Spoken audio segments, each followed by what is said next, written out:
Welcome to the English with Kirsty podcast from www.englishwithkirsty.com.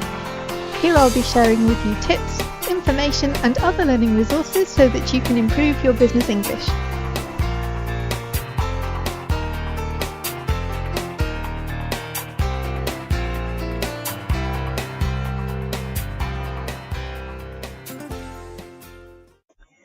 Hello everyone and welcome to episode 118 of the English with Kirsty podcast. And today we are continuing with the series on Better English in 2018. But I just wanted to say that for anyone that isn't interested in this series, we are going to be doing other things. So I'm not going straight through the 10 parts to the series without any breaks. There will be other things as well. So if you're not interested in this series, don't think that we're just going to be doing this for the next 10 weeks because we aren't. For anyone who is interested, that's great. But I also wanted to say I've seen so much this year about New Year and New Year's resolutions and what you're going to do better and different. And it can get a bit overwhelming and you think, oh no, not another one talking about New Year and what people are going to do to change their lives. So I just wanted to say that I'm aware of this. And I think it's particularly this year. I don't know why it is. But this is not just talking about something that we're doing in January. This series is to help people throughout the year. 2018 goes up until next December. So I'm really looking long term, and it's not just hype around the new year. It's something that we're going to do to improve our English skills. And even for those who are not thinking about improving their English skills because they may be not interested in doing that, they're listening to the podcast for another reason, what I'm going to say today can be applied to other things that you want to change and improve as well. So yes, this is primarily about learning English, but if you have other things that you want to do this year, then you can use these tips as well. Because initially we were just talking about last time, for anyone that didn't listen to the last podcast, we were talking about what we want to do, identifying those things that are important to us and what we want to change or improve. I'm looking at some of the reasons why people fail. So they were things like being too vague or taking on too much or taking on someone else's plans. Today we're going to look at, okay, you've identified something and hopefully you've identified a couple of things. How are you going to do it? Because a lot of people stop before they get to this point. They say, yeah, I want to do this, but they don't think about how, what steps are involved in actually doing that. Who do you need to speak to? What do you need to buy anything? Do you need to go somewhere? Do you need to make a decision about how you're going to do it? So I think this is the next step in terms of making something happen, not just thinking, oh, I want to do this. It's okay, I want to do this and I'm going to do this, but when you say you're going to do something, then you need to know how you're going to set about doing it. Because otherwise it's easy just to leave it as something you want to do rather than something that you're going to do. So you need a plan. You've got your goal, but you need a plan.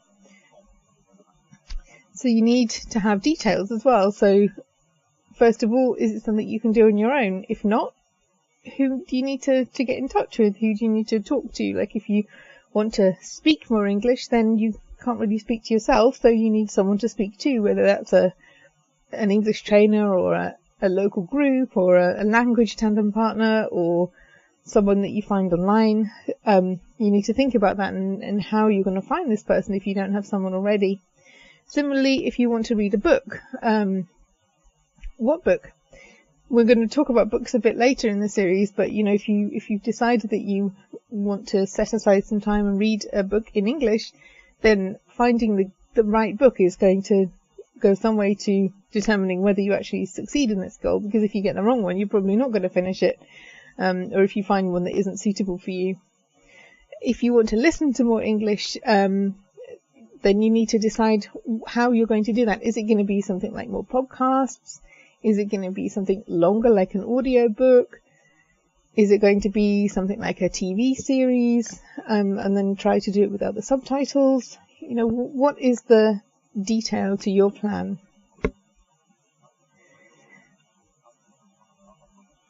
And if you want to do something like reading a book, if we just go back to that example, then you need to set aside time for doing that as well. It can be like specific time that you come home from work or school and spend time doing it then. Or it can be thinking, okay, I'm going to take this book with me and read it on my way to work. Maybe you've got a train journey or something like that, so you're thinking, okay, I don't have a lot of time, but I can fit it in when I'm doing something else. And a book can be consumed in so many different ways. Maybe you want to get the hard copy, so you've got an actual physical book. Maybe you want to get an audio book so you can listen to it. Maybe you want to get both so you can read and listen at the same time. Maybe you want to have it on if you've got a tablet or something like that, maybe you want to get an ebook so you don't have to think about taking the physical book around with you if you've got your phone or your tablet. So in the audiobook, you can have that on your phone and then you don't have to take something else. So there are lots of questions. It's not just read a book. It's, okay, which book? How am I going to read the book? When am I going to read the book? Things like that. So if you think about it and think about how you're going to put your plan into action, then it's got more of a chance of succeeding because you've actually thought about the practical details of how you're going to do it. So you need a plan, and the plan will depend on you. I make quite detailed plans. If I'm planning to do some kind of project, I usually make spreadsheets with dates and columns to show when things need to be done by. And for some people, that helps them because it helps them to stay organized, and I like being organized. For some people, that just seems like more work than actually doing the thing. So it depends how you like to present information. Some people like to do things in a really visual way. Some people don't. I don't. And some people just want to get the bare bones down. They don't want to have all the detail because, again, writing feels like work.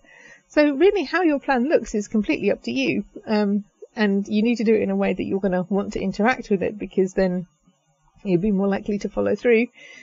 But basically the thing that it needs to include is how. So we identified the what, and now we're doing how you're going to meet your goals. And also other people can help you. A lot of people seem to be putting their goals online this year.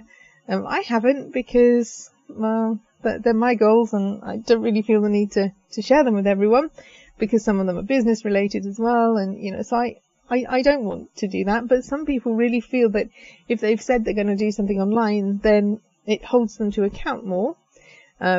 So there's that. You may wish to do that on social media or wherever if you have a blog or something. But I don't find that massively helpful, but some people do, so I'm just throwing it out there.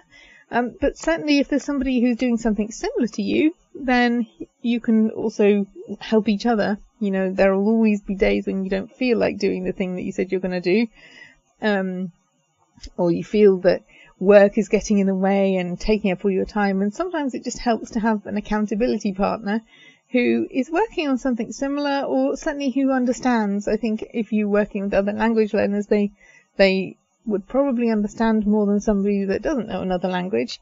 So if you have a friend or somebody that you know online maybe, or somebody from a language group, or another colleague who wants to improve their English, then you don't have to actually work on the goal together, but maybe just catch up with each other every couple of weeks. And it doesn't have to be like you arrange to do it, but just make sure that you have a chat about it. Oh, how are you getting on? What have you done?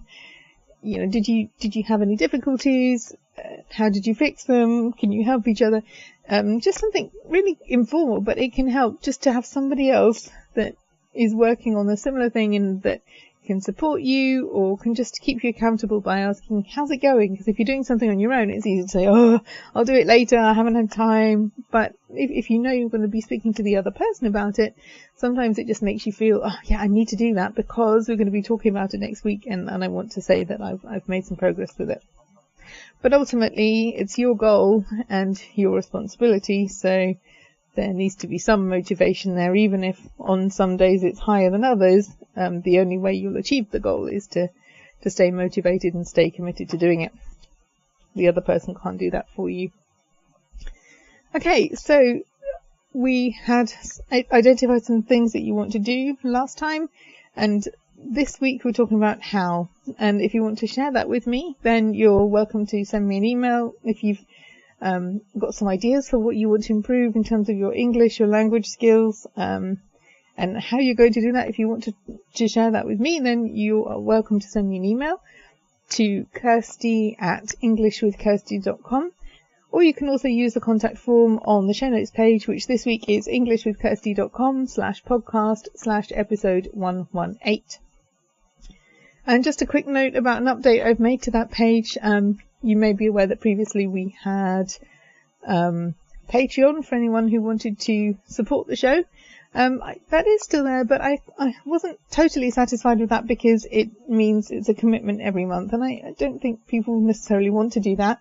So I have also set up a coffee page. It's where you can buy virtual coffees for people. The content on this podcast will always be free, but yeah, if you want to support the podcast or the podcast hosting or anything like that for this podcast, then you're welcome to use the coffee link, which I have added onto the main podcast page and also the individual show notes pages. And coffee is KO-FI. And you'll see it there with a cup of coffee on the site. So that's all for this week. I hope you have a good week. Next week, as I said, we will be doing something else. But, keep thinking about your goals, how you're going to achieve them. And by the next time we come back to this series, then hopefully you will have made some progress with it. And again, if you want to share that, then my email address is kirsty@englishwithkirsty.com. So have a great week and have fun learning English.